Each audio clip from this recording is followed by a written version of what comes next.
Electricast. Clarity of the bigger picture, the direction is so important. Put them in the right direction so that everybody runs in the right way.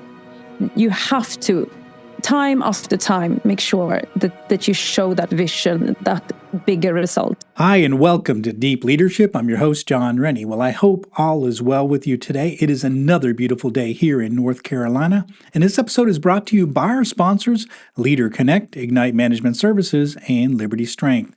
These sponsors help me bring these shows to you each and every week, so I encourage you to click on their links below and check them out. Now, today we're talking about effective leadership, and my guest is Monica Elgemark.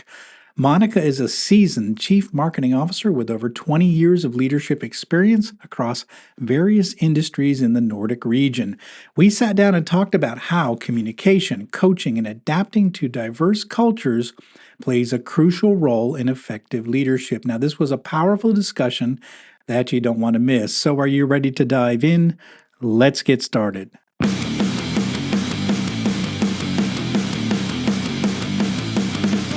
Welcome to Deep Leadership.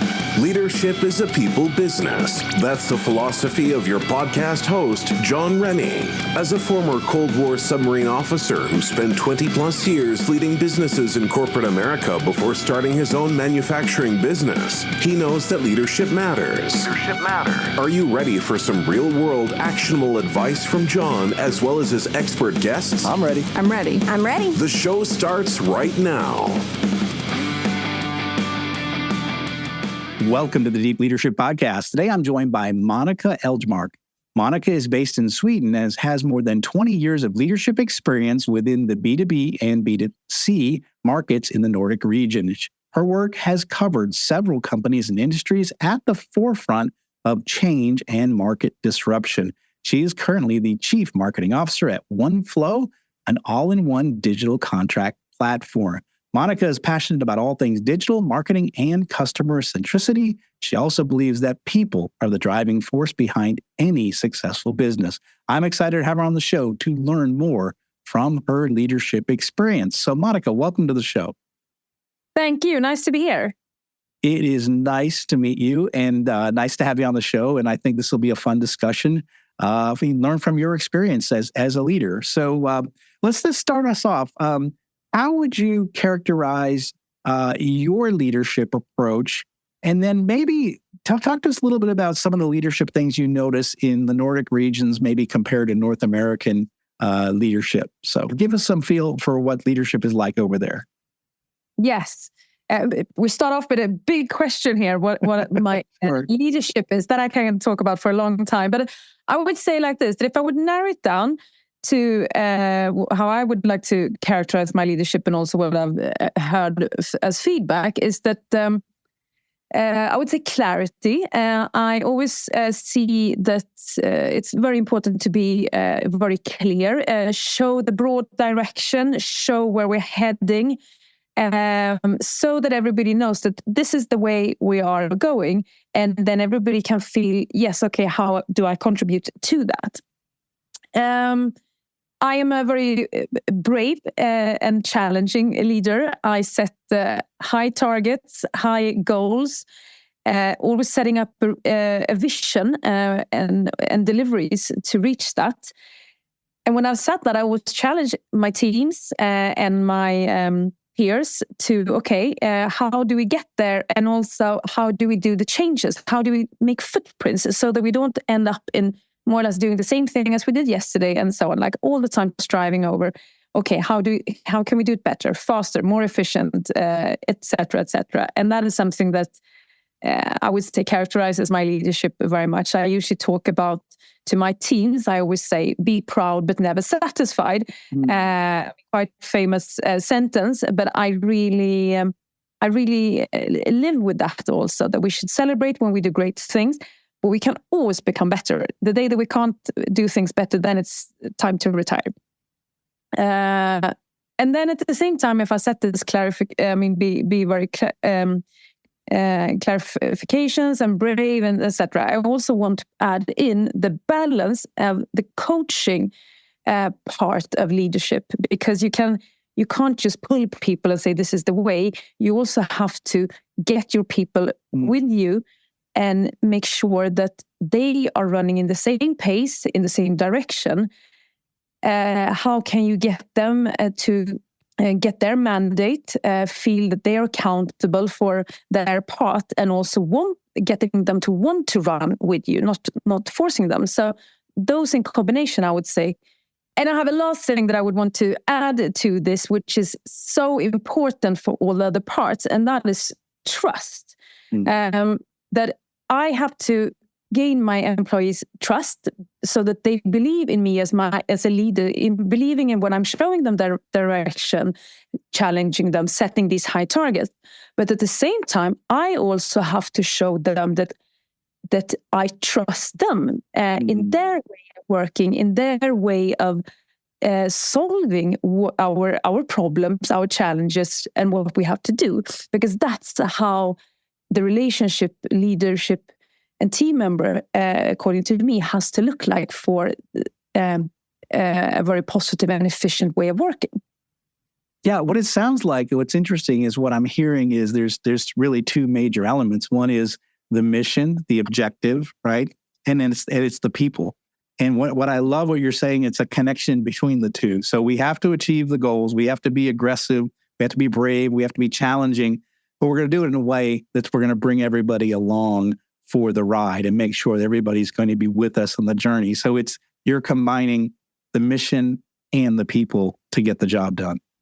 Yeah, because I believe that we can put up missions and visions and business plans and targets and etc. But if we don't get the people with us, well, then we're going to run all alone, and we are not going to be able to, achieve results alone. We need all our teams and team members with us for that.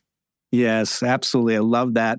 I always tell people that a ship without a crew is just a hunk of steel sitting in the harbor, right? Our crews bring a ship to life, and our people bring our business to life. Without them, we're dead in the water. We can't move without them. So if we forget about the people side of it and we only focus on the mission, we're going to miss out. And so I think that's a big part of it. So I love that perspective. And what have you observed? I know that your group, at Oneflow, is kind of international. So what are some things you observe as far as leadership, maybe between North America or American leaders, Nordic leaders, or maybe even some of the international team members, and how they respond to leadership and how they act in leadership roles? Tell us a little bit about some of the things you've observed. And that is, I think that's super exciting because it is very big differences actually in how the relationship between leaders and team members are, and also how you take the mandates and accountability and so on. And at Oneflow, we have over 30 nationalities that often move to Sweden to start working here. So they bring their culture, they bring their experience in how they are used to working with their managers. And I have, I think I have 15 plus nationalities in my teams at least. And when I then coach, lead, challenge them, it's going to be a huge difference in if we take the Nordics. That we're quite we're not very hierarchical, and that means also that we challenge each other two ways. So if I say something, they're going to say why, how, why do we do this, etc. Whereas if you go more to the east, it's not going to be that kind of dialogue. It's going to be much more, okay, manager has said something, let's execute on it. So I encourage them a lot to, I want to hear your opinion about this. I have recruited you because you are an expert in your area, not only to execute. And this is something, it takes a lot of time. And once again, back to trust, to build that trust so that they also understand that, yes, it's okay to question me. It's okay to also fail and come and we are in the same boat, so to say. And also when you say, if we go to the west side, it's maybe more similar to the Nordics, as in you can still, have talk more and you can question a bit more. But it's not as much as in the Nordics. So there you have to remember that don't be maybe so straightforward. Have a bit more humble approach when you say something, if you want to get their opinion in it. And I mean, this is very much about leadership, to see, okay, who's your audience and how do you differentiate your communication and your leadership style when based on who you're meeting. The challenge is when you have them in the same group and you need to communicate to the entire group at the same time, because something that can be very harsh to, for instance, if I look at the East, people coming from the East, well, for a Nordic person, it's too soft. So it's all the time the balance in how do I make sure that I include everybody in, that everybody feels included and feels safe in it, at the same time as I all the time want to press and challenge them to reach a little bit more, a little bit tougher. And that, I think, is the beauty of it. Yeah, that is. And I love what you talk about there, especially the idea of certain cultures, certain people that may be on your team, maybe even from the same culture, will be quiet and they won't push back. They'll just sort of, especially if you're, in your role as the CMO, you're pretty high up in the company. So you say something and it's like, okay, I'm just going to do it. I'm not going to question it, and I found myself as a vice president for years, I'd say something to someone and they would be like, okay, I'll go do it. I'm like, no. I want your feedback. I want to hear what you have to say. And one of the things you touched on was as you build that trust and they know that they can push back and they can question and they can, then they see that this is part of our culture is I do want to hear your feedback. I don't want you to just say, yes, ma'am, and run off and take, I want your brains. I don't want just I want you to bring your brain to work every day. And I love the idea of trust, building that trust so that you can create an environment where there will be feedback. Yeah, exactly. So exactly as I said, I usually meant to say to them that I'm recruiting you for your expertise. I am not the expert in your field. You are manager over your field, and I want you to tell me how you think this should be done. But once again, trust. That is going to be a key word. Do you think as the more senior you've gotten in your career, it becomes harder for people to open up to you? At least I discovered that in my career. Like the higher I was up in a position, the more people would clam up and they're like, okay, well, he's the big guy. So I have to be careful what I say around. And you have to really work extra hard to get people to, stay open and have an open dialogue with you. I don't know if you discovered that as well. Absolutely. And also because you become higher up, if you say so, you get middle managers that also filter a lot, and then you get less and less direct communications with all team members, but also that you kind of lose the closeness to the operations, which sometimes becomes, I think, a disadvantage, because then you don't really talk about the same thing. So you come and say something which is quite high level, and then you don't. You're not kind of meeting them on the level that the team members are in, and that I think is very important. That even if you are a few steps from them, to actually come down to the operations to understand things also, because that also shows a great interest in people's areas and work. Then once again, I'm not going to be the expert in it. I know the overview, and they are the experts in it. But to show that interest, I think, is very, very important. But I now at Oneflow, we are not a huge company. We are about 160 people, so we don't have very many levels, which I love. We also have a mentality which is very much everybody is on the same level. But I come from huge banks where there were 10, 15 levels, and there I really had that experience, as you say, where it was very much about, okay, this is a level 3 person. This is what I'm allowed to say and never question, and etc. So I really understand what you're saying. Yeah, absolutely. It's one of the things I always look for is like, is my position a problem with communication? Is it interfering with the communication because someone is intimidated by the role I'm in? I work in a small company now too, so there's none of that here. I It's my own company. Everybody knows me. They know everything about me, and I know everything about them. So it's nicer. But yeah, in the big organization with hierarchy, it's definitely a challenge to make sure, as you said too, if you're in a senior position, that you can speak the language of the people that you might be meeting with. So they speak a different language than you do. You might be thinking about your 4-year strategic plan, and they're thinking about, I need a new piece of equipment because this one's getting worn out. It's two different language, and you have to make sure you can speak that language. So one of the things I was going to ask you is, we've had a lot of uncertainty that we've been dealing with, and we had pandemic, we've got now war, we've had recession, inflation. All these things are challenges to the organization. It creates a lot of anxiety. How do you navigate these items as a leader? How do you address them with your team to give them some sort of clarity about the future? Yeah, we have certainly had a lot of uncertainties the last years. And I would say that the first thing I would say that sounds super obvious, but it isn't. And that I would say is to acknowledge the crisis and not just to put your head in the sand and say, no, we're continuing as usual.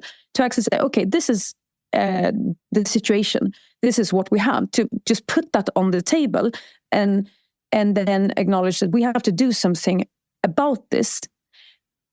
And when I say do something about it, I think that the second part that I have learned during the past years is to look into quickly, okay, what is the situation? What can we affect? And what can't we affect in this? Because I have experienced that a lot of people and organizations start to focus on things that they actually can't affect. We as a company can't affect how our global economy looks at the moment. We just have to accept this is the case. We are losing customers due to that, and et cetera, because of that.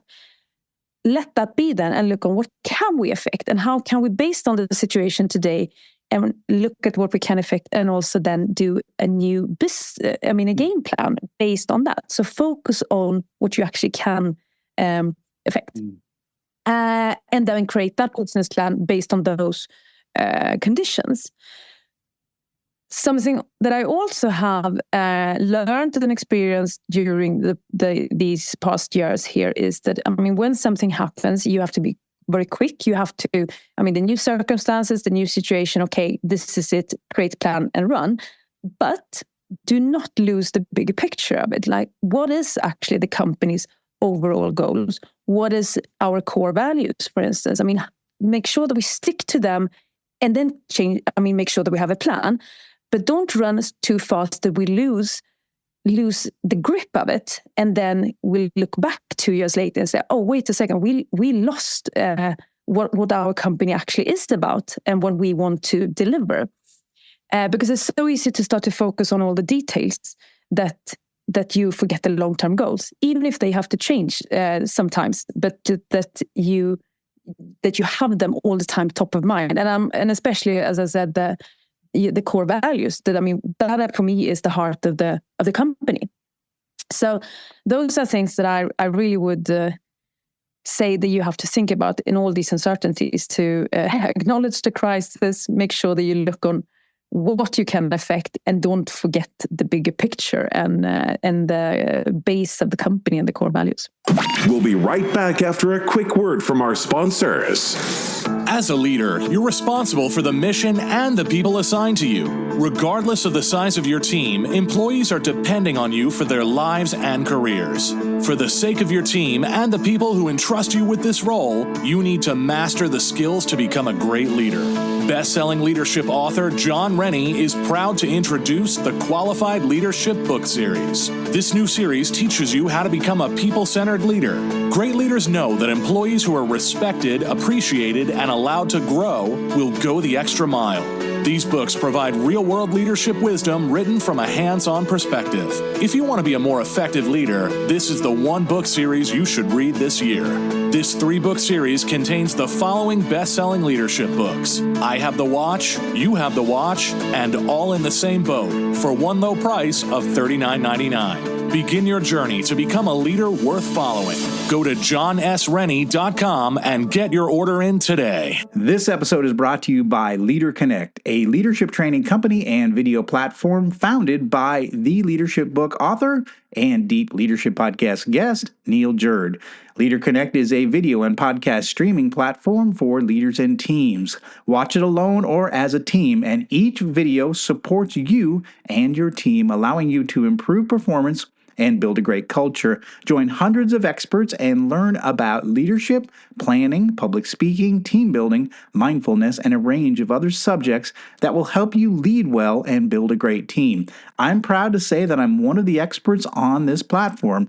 Leader Connect is offering a 10% discount to all Deep Leadership listeners. Go to leader-connect.co.uk and enter the code DEEP at checkout. Master your leadership with Leader Connect. This episode is brought to you by Ignite Management Services. Ignite is led by Mike Watson, who you might remember from episode 137. Mike and his team believe that everything starts with leadership, whether it's strategy execution or cultural transformation. It's the role of the leader to create the conditions for their people to succeed. The team at Ignite can help you develop critical habits to enhance your leadership capability and transform your business. Ignite Management is now offering the Resilient Leadership Assessment Tool.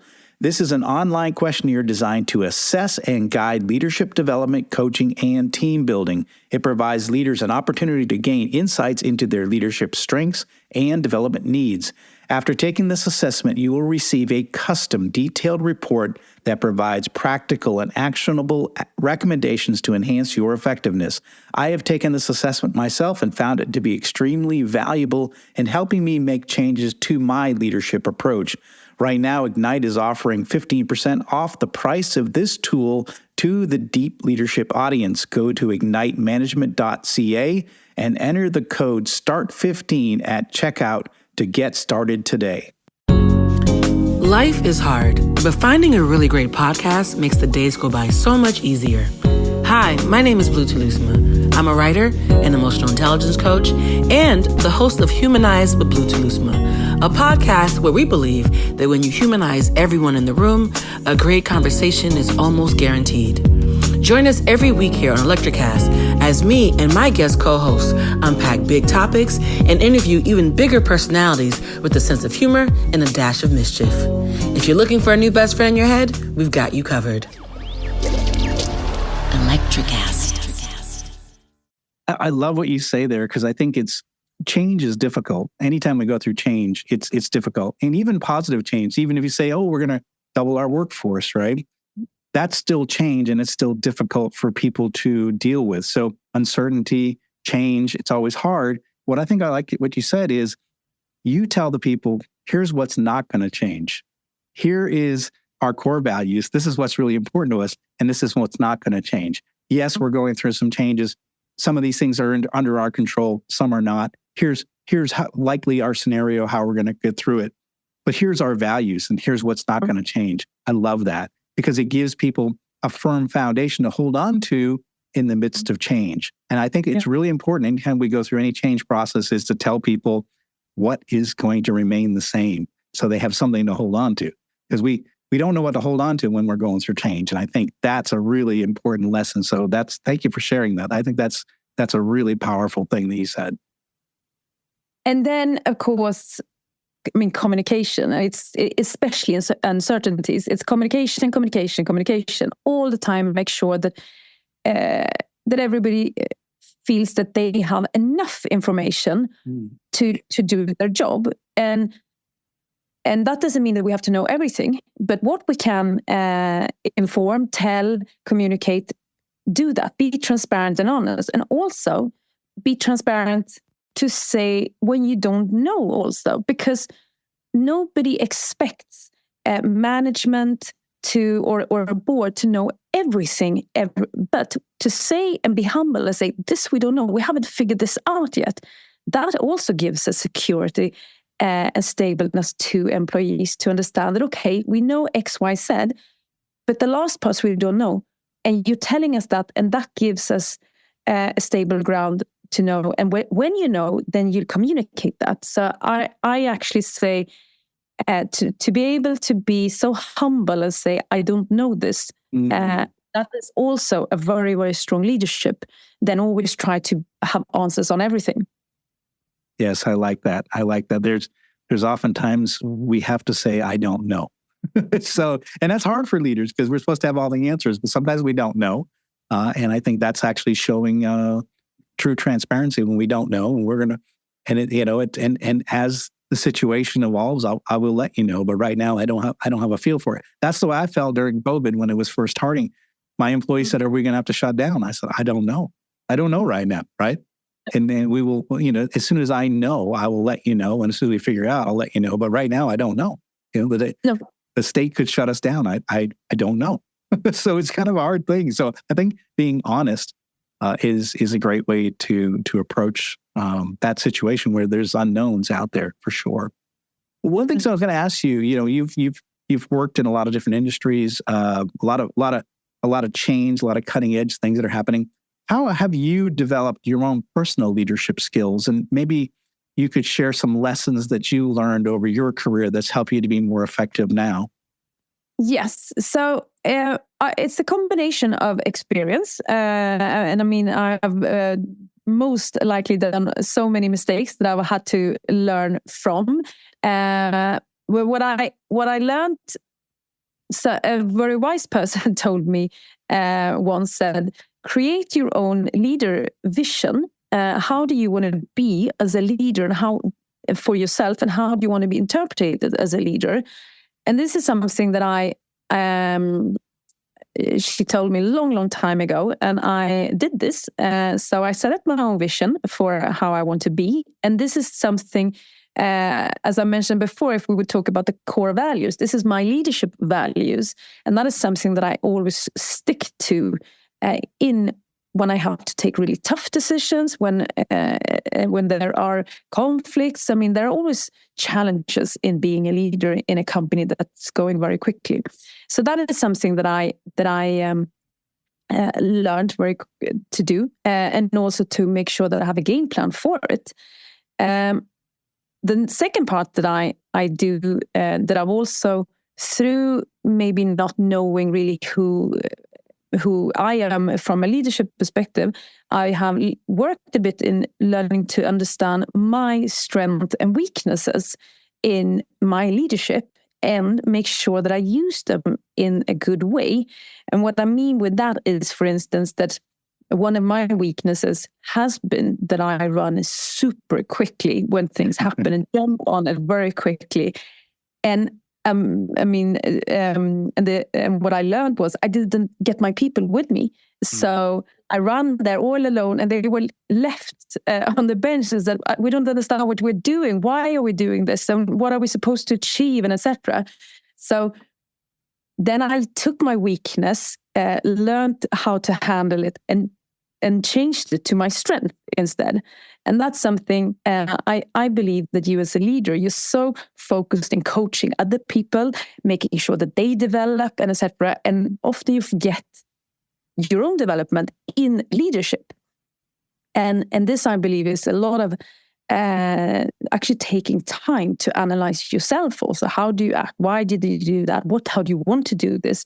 And etc. So that's something that I, through experience, have done a few mistakes in it. Also, I've learned how I should use that and improve my leadership skills, I would say. So, and I mean that, and now I mentioned it, I mean, that's also, I mean, to make sure that not just run in a better pace, to make sure that you get your people with you, that they run with you, that they understand why we're running, where we are running, how we are running, what's the goal, and also make sure that they feel that they have the mandate to run with you, not just to execute, but actually to take decisions and so on, because then you're going to be a big group of people and not alone. So delegate also, and not just delegate responsibility, but delegate the mandate.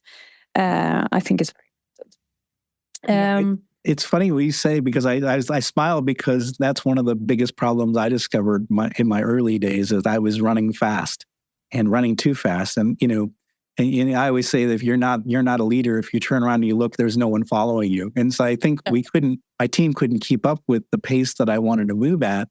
And so I had to learn, okay, how do I bring everybody along? How do I, not leave anybody in the dust because I'm running around trying to do all these, really cool and innovative things. And I was excited. We're going to go do this. We're going to do this. And the team's like, oh, hold on. Let's eat one thing at a time. You're throwing too much on our plate. And I recognized that early on, is that if you turn around and no one's behind you, you're not an effective leader. So you've got to, I love what you say, we're all running together. We want to be in this together, not just be way so far out front that we don't have a team behind us. So that is a really interesting observation. Do you find yourself still even today realizing I got to slow down a little bit? I got to make sure everybody's at the same, are caught up to me? Because I find myself all the time, like, I got to stop, slow down, get everybody on board. I don't know if you find the same thing. Definitely.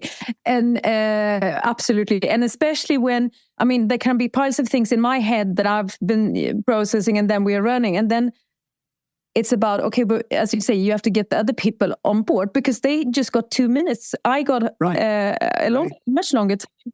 So definitely. And then it's so much about this why and how and so on, because it's not that they're running slower. It's just that I kind of started before them in my head.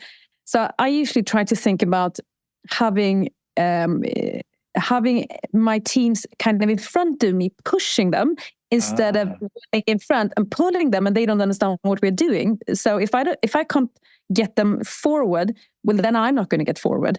There's no point in me pulling them and they don't understanding. So, but definitely I can do that mistake many times. So then I have to stop and think like, okay, wait a second, what am I doing now? Yeah. So sometimes we have to lead from the back, not just the front, right? So and recognize if we lead from the front, sometimes we would be too far out front. So yeah, definitely. Yeah. And people are going to go the directions also. Right. So if they can't see the way, if you're so far up front that they don't know where you're at, then they're going to just do their own thing. I'm just going to go, I don't know what Monica's up to, so I'm just going to do my own thing. That's not a good situation. Yeah. One of the things I was looking up, some of the stuff that you talk about and you write about, you said a great leader creates an environment where every person feels valued and respected. I really like that. Explain why that's important. So we have, talked a lot about the people and the power of people, and that you can't run it alone, and it's not efficient if you don't have all the brains, I'm going to say, and all the manpower to do that. So I would say that that is what you want to achieve, and the way of achieving it is to coach your teams.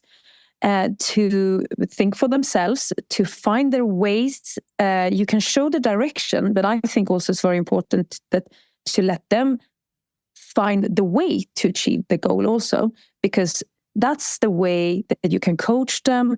They can feel accountability. They can they can grow in their roles and responsibilities, and also that they feel that they own their responsibility. And then they are going to develop, they are going to increase their responsibility again. So you're going to achieve much more in this coaching and value-driven leadership, I would say. The challenge here, I would say, is to find these triggers in each team member. How do you bring out the best of each person? And then we come back to what we started talking about a bit about different cultures and etc. How do you communicate that?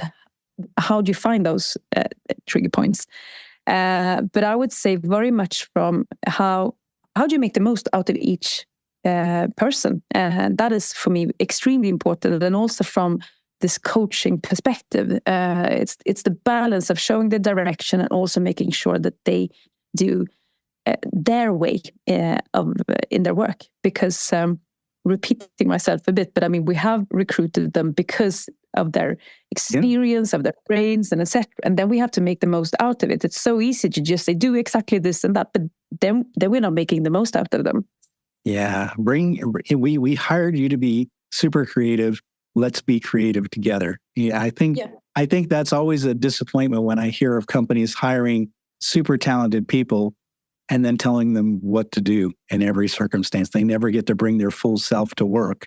They only do what they're told because they're not given that latitude to bring their full self to work. So I think what you say is, I want people to bring their full self to work, and I want to discover how, in each person's case, that I can get them to bring their most self to the team. I love that. So you create an environment where they feel protected, that they can actually be, that they can be vulnerable and bring their full self versus being protective and not sharing and not doing what they would like to do and share what they'd like to share. So that's really important.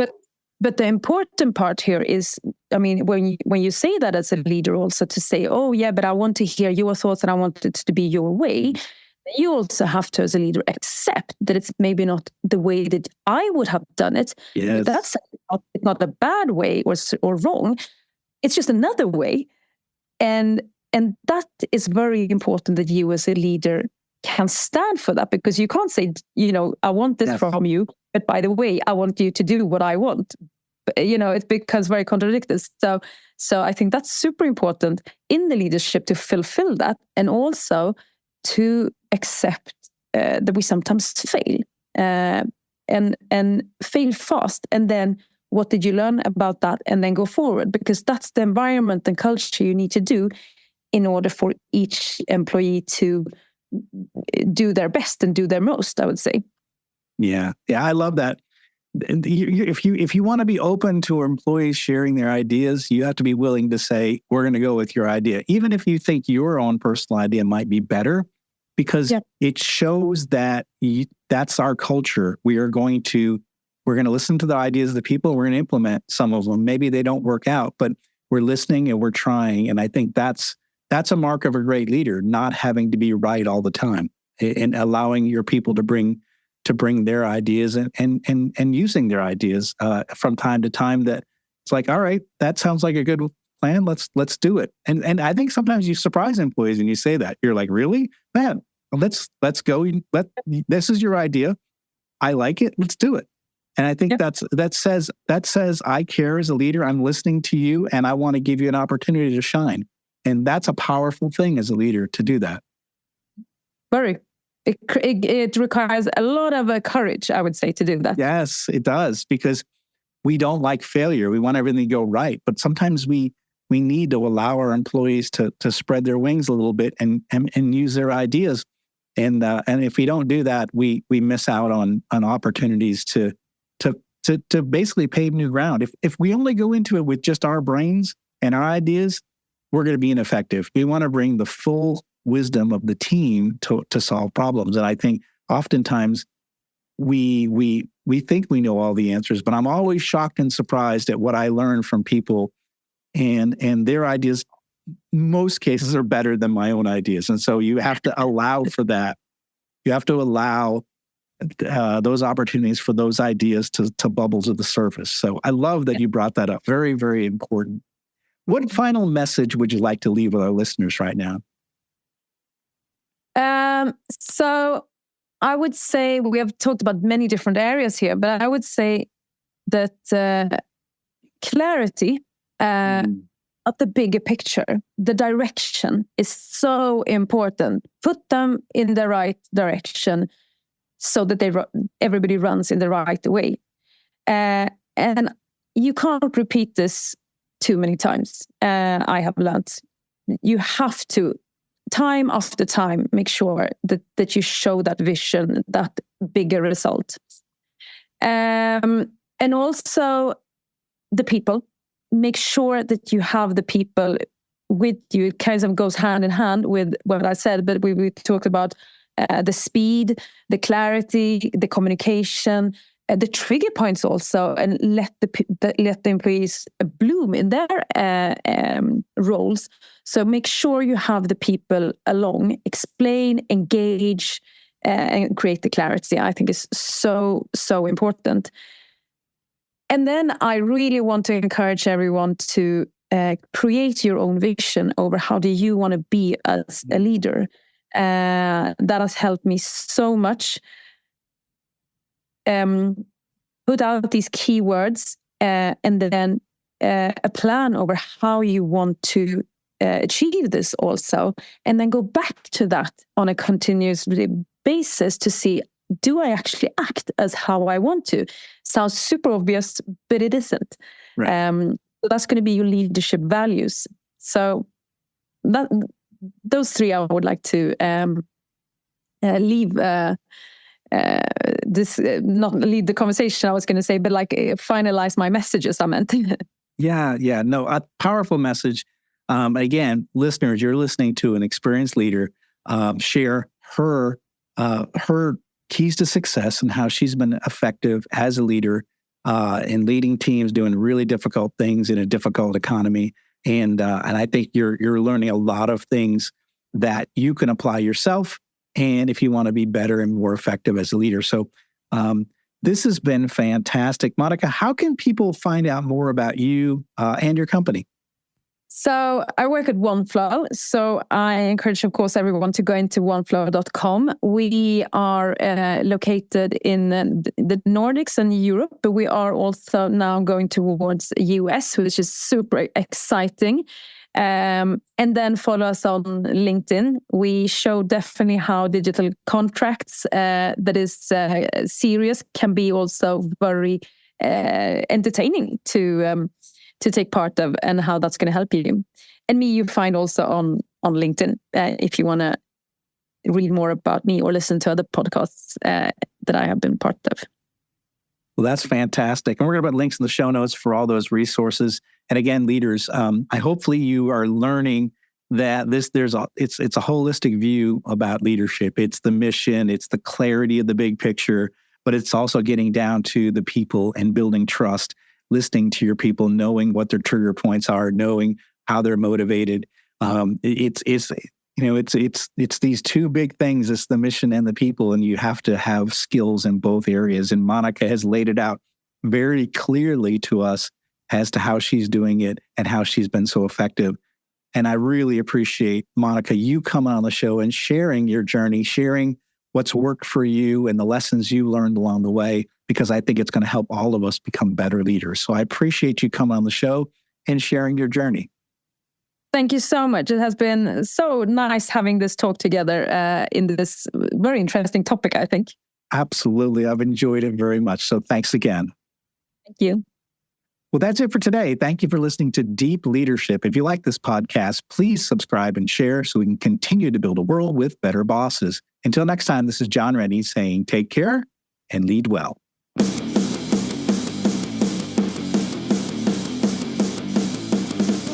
Thank you for listening to Deep Leadership. Thank you. Thank you.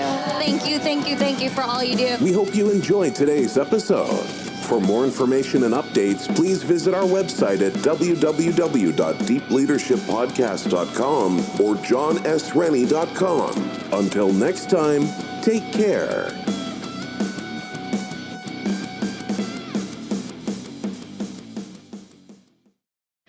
If you're a working professional wondering what's next for your career, you've come to the right place. Whether you're looking for a promotion, growth, or a potential career transition, look no further. With over 30 years working in a variety of industries, I share my insider knowledge with those ready to get ahead on Career Advancement with Craig Ansell. Tune in to get your strategies for success.